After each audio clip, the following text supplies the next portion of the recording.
أثابكم الله. فضيلة الشيخ، يقول السائل: رزقني الله بحفظ جيد وأسأله المزيد، ولكن عندي همة في حفظ الحديث، ولكني عندما أفتتح القرآن لأحفظه لا أستطيع للتكاسل، ولكن الحديث ربما أحفظه أو ربما أحفظ الكثير منه في يوم واحد، ولكني أريد حفظ القرآن لكن نفسي تغلبني على تركه، أعينوني بارك الله فيكم.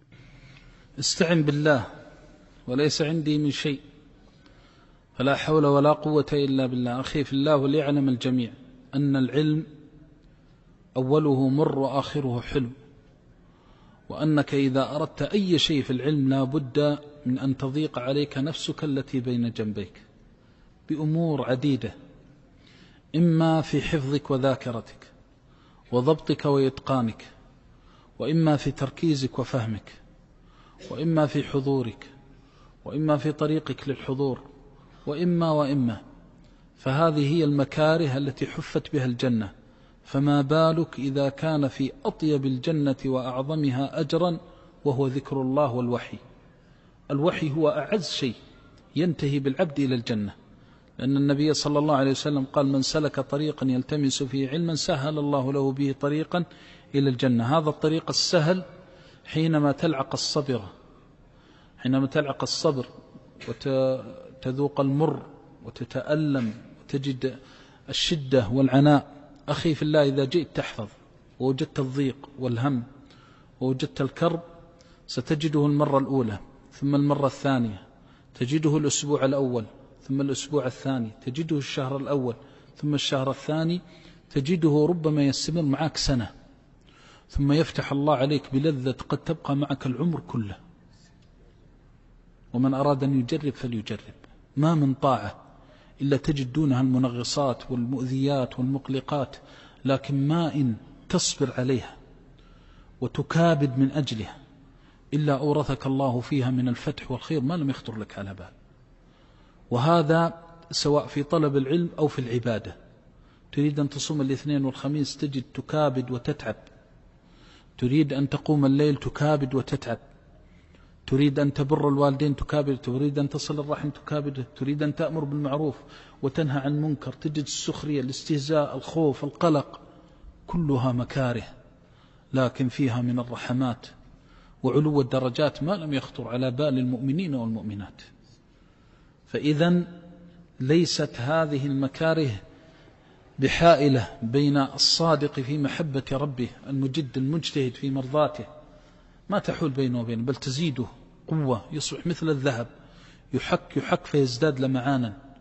فاصبر رحمك الله وجد واجتهد، واعلم أنك تعامل الله، والمعاملة مع الله في هذا الدين لم تبقي شيئا تضحي به، كل شيء تضحي به، حتى نفسك التي بين جنبيك تبيع رخيصة في سبيل الله عز وجل. إذا مضى العبد إلى سوق الآخرة لم يجد شيئا عزيزا دون الله عز وجل أبدا، كل شيء أحقر وأهون من أن يحول بينه وبين الله. ولذلك أصدق مع الله. وتجد البعض يقول: والله إني في كرب عظيم، في شدة. هذا كله أوهام وكله كلام فاضي، هذا كلام فاضي لا يصلح من طالب العلم. تقاعس، تجد الشخص تقول له: يا أخي قم في الليل، يقول: والله ما أستطيع، والله الفتن، والله المحن. الجنة كلها مكاره، ليس هناك شيء اسمه لا أستطيع. ما كلفنا الله ما لا نطيق، بل كلفنا الله ما نطيق. فنحن تحت غطاء من الشيطان والعياذ بالله، وران من الذنوب والخطايا يحول بيننا وبين الدرجات العلى من الجنة. فالعبد لا يلتفت إلى مثل هذا التخذيل. فإن وجدت أن القرآن يحال بينك وبين حفظ القرآن، أي شيء بقي إذا حيل بينك وبين كلام الله؟ تقول: والله لا أصبرن، ولو أني في اليوم الواحد أحفظ آية واحدة لا أصبر عليها، والآية الواحدة خير من لا أحفظ من القرآن شيئا. بل تحفظ، ثم إذا حفظت وجاءك داء النسيان رجعت وراجعت. فهكذا وإلا فلا.